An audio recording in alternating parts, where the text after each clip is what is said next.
Hey, welcome to Bitwise Vids. I'm your host, Dr. Nate, and in this series we explore and learn how intelligent software tools and business processes are shifting how we design, build, secure, and maintain the power grid. In this video, we're going to dive into how did we create 5,000 JSAs, job safety assessments, in less than 60 seconds, right? So JSA, job safety assessment, we had a customer. They're actually one of our users of PowerView. Their client, basically the work that they were performing, needed to have JSAs, job safety assessments, for every single site where the work was being performed. And this particular customer, they were touching over 5,000 devices and substations in the field, working for one of the biggest utilities in the country. And the specific need was basically right here. So this is the JSA, and it's specifically the Emergency Action Plan, EAP, portion of the JSA, Job Safety Assessment. So a PDF document that basically has information about that site, right? So we got name, the type of site that it is, the lat and long, the geographic physical location of this asset that the work is being performed on. And the EAP, what's called the Emergency Action Plan, has information as far as, who to contact, right? What is the plan if there is an issue? Where do I go if there's an issue as far as an emergency, like a safety emergency type of event? So you can imagine, that what's some good things to know or have access to during an emergency? Well, it's like clinic.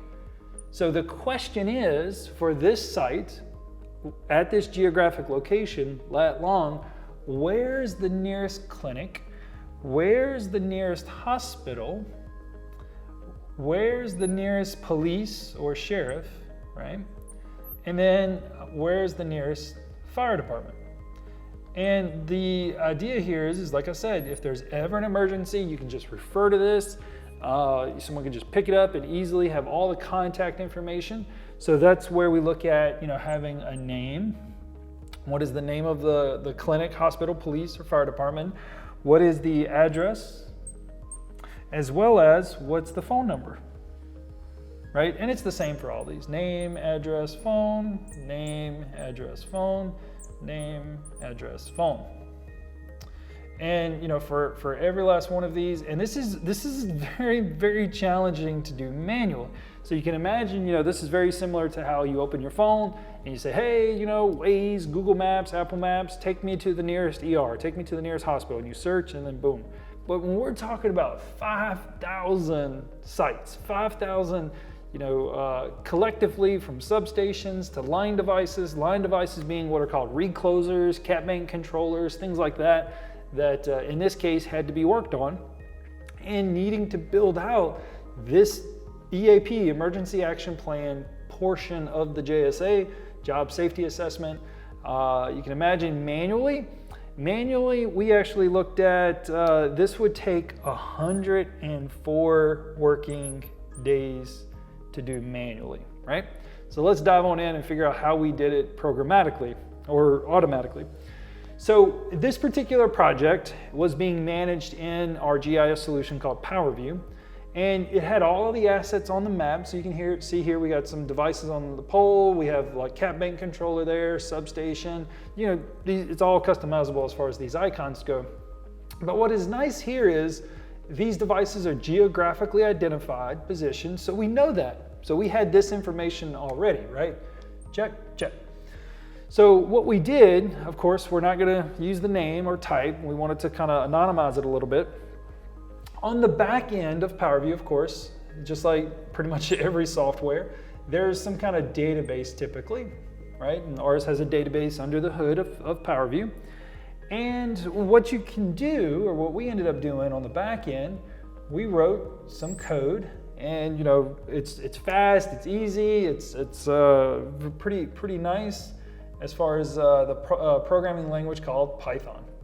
So just given the flexibility, easily human readable, that's our kind of go-to choice for especially stuff like this, right? Just quick scripting, where we wrote some Python code on the back end behind PowerView and was able to look at the lat long, the actual position of all of these, And we reached out to a variety of different sources. So let's say source 1, source 2, source 3.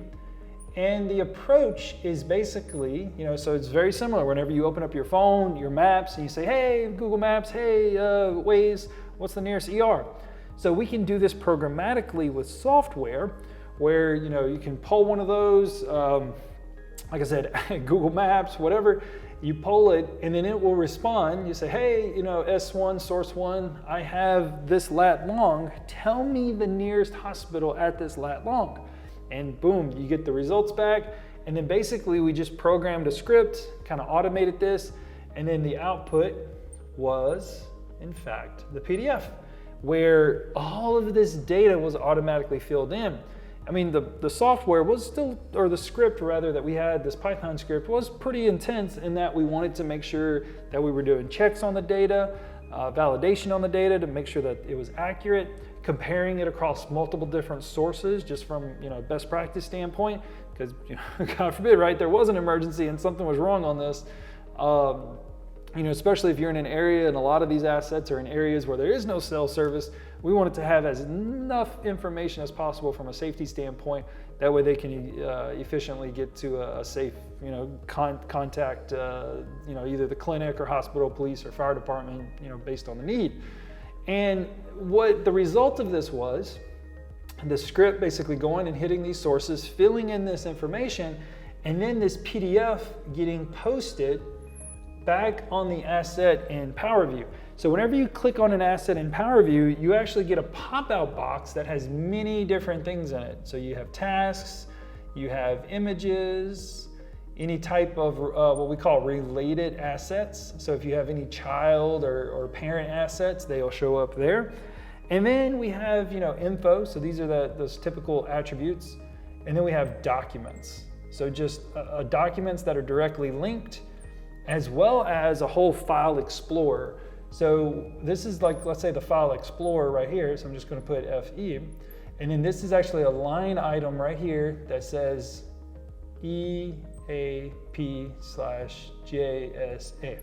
So if there's ever an emergency, if you're with cell service, without cell service, it is so easy just to click that asset, see this document, boom, there's the PDF that is formatted just like this. And like I said, we did this, and once the script was written, automatically creating these PDFs for 5,000 assets in less than 60 seconds, saving essentially 104 days. So just imagine, multiply that times whatever bill rate you want, and you can get the savings, an estimate for the value and the savings that this capability was able to achieve, right? So appreciate it. I hope you enjoyed this video. I'll see you in the next one.